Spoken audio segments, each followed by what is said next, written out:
What is up, everybody, and welcome back to another episode of upcoming mods for Fallout 4. This is a series where I show you some work-in-progress mods for the video game that we all love playing, and even more importantly, love modding, Fallout 4. So these mods are all, again, going to be publicly available. I have links to all the sources I do use down below. We do finally have an episode that isn't going to be exclusively weapon mods. There's actually going to be a little bit of a mix in here. A few mods aren't weapon mods at all, but regardless, I think everything in this video is particularly high quality. A lot of these mods are going to be ones you are going to download personally and enjoy using quite a bit. With that being said, if you guys do enjoy, I encourage you to consider subscribing, but let's just jump right into it.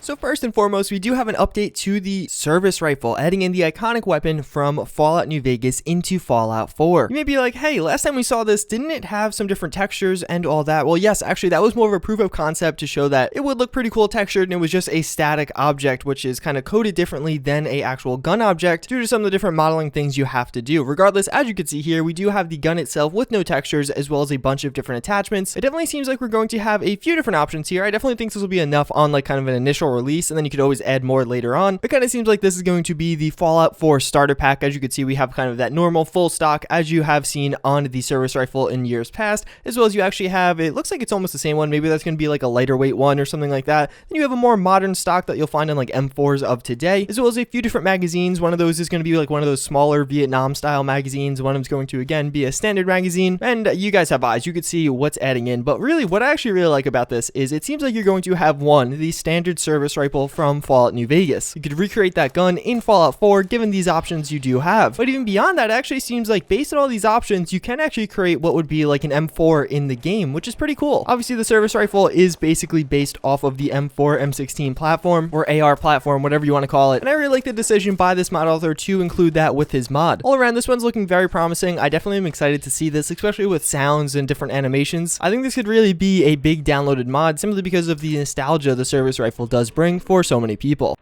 So next up, we have a proof of concept mod. This is going to be the Constructible Guard. This is by a mod author that has only posted a few mods in the past. Basically, all the mods he has posted were just smaller stat changes to some different objects or weapons in the game. Regardless, basically what this mod is all about is it's going to be, or potentially will be, a kind of defensive item that is actually an NPC that you place in your settlement, and he simply acts as a guard. Personally, I really like this idea. I think it's a very cool concept and something that we really haven't explored all that much in Fallout 4. I think it would be particularly cool if you could get this after completing some certain quests for some of the different factions. It's actually pretty similar to what a mod called We Are the Minutemen does already. Basically, what I mean by that is, alright, so once you get so far in the Brotherhood quest, it would be pretty cool if you now had an option to place down Lion's Pride Knight as a defensive object in your settlement for X amount of caps and maybe some resources. It'd be effectively hiring mercenaries to defend your different settlements, and I think that would be a really cool concept and process. And even beyond all that, I think it would make a lot of the different settlements in the game look quite a bit more badass. Like if you align with the Minutemen and then all of your settlements do have Minutemen soldiers surrounding them, kind of guarding it and protecting the settlers inside, that seems like a pretty cool concept. Although there's a whole nother discussion about actually making settlement defense lucrative and not a crappy process like it is right now, but that's again going to have to be a different mod. Regardless, I'd love to see this mod get released and kind of again have that quest dependency. I think it would be very cool if after you reach a certain point with each of the faction quests, you can get this option to add them to your settlement.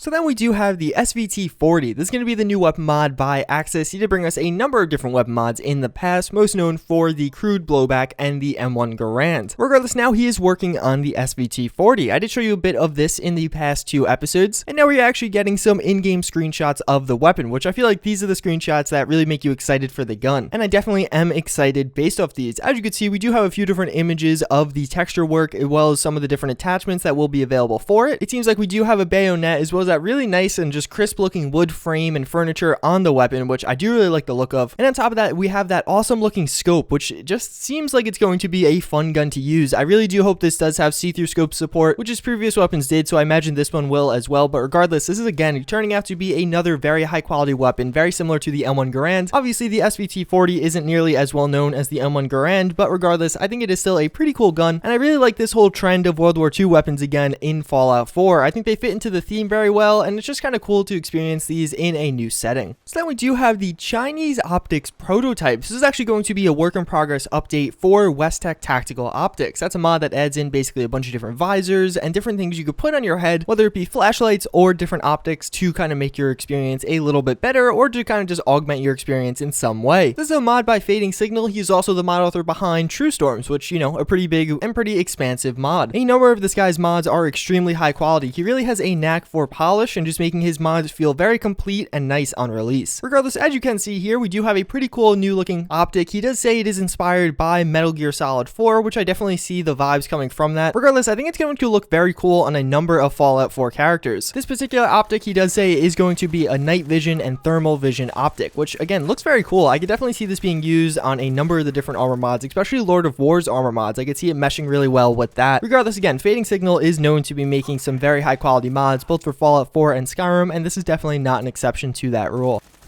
So then last but certainly not least, we have the pump action grenade launcher / Holorifle. So this one's pretty interesting. This is going to be by Shoe Burglar. That's actually the mod author behind the makeshift anti-material rifle. It is a very cool weapon mod and one I don't feel like got nearly enough attention. Regardless, what are we looking at right now? So it might be a little confusing based on some of these screenshots, but basically, do you know how in Fallout 4 and really just Fallout games in general, a number of the different weapons are kind of augmentations of regular weapons? The Holorifle is one example of that. Or like the laser RCW. It's taking a Thompson and then modifying it to shoot lasers. Well, the Holorifle is again similar to that. It was a weapon added into Fallout New Vegas by the Dead Money DLC, and it basically was the body of a grenade launcher, but when you fire it, it was a photon, not like a laser shot, but an actual photon. It was very unique in that sense. It was a special weapon even in Fallout New Vegas. So what Shoe Burglar is doing here, which I'm really hyped about this, is basically he is making a grenade launcher, a pump action grenade launcher like you normally would, a pretty standard weapon. We don't have anything like that in Fallout 4, but you know, you've seen those in other games. But then in addition to that, he's going to make the Holorifle as, I don't know if it's going to be a weapon mod for it or a totally standalone weapon using that same framework. So since the Holorifle in itself was kind of built off of a pump action grenade launcher, he's making both of those weapons. This makes me want a lot of other mod authors to take on this task with some other weapon mods. As you can see by these images, it does look very cool. The grenade launcher is textured while the Holorifle is not yet textured, although obviously the grenade launcher part will use the same textures, I'm sure. Regardless, again, this is looking like a very cool project. Even if this just was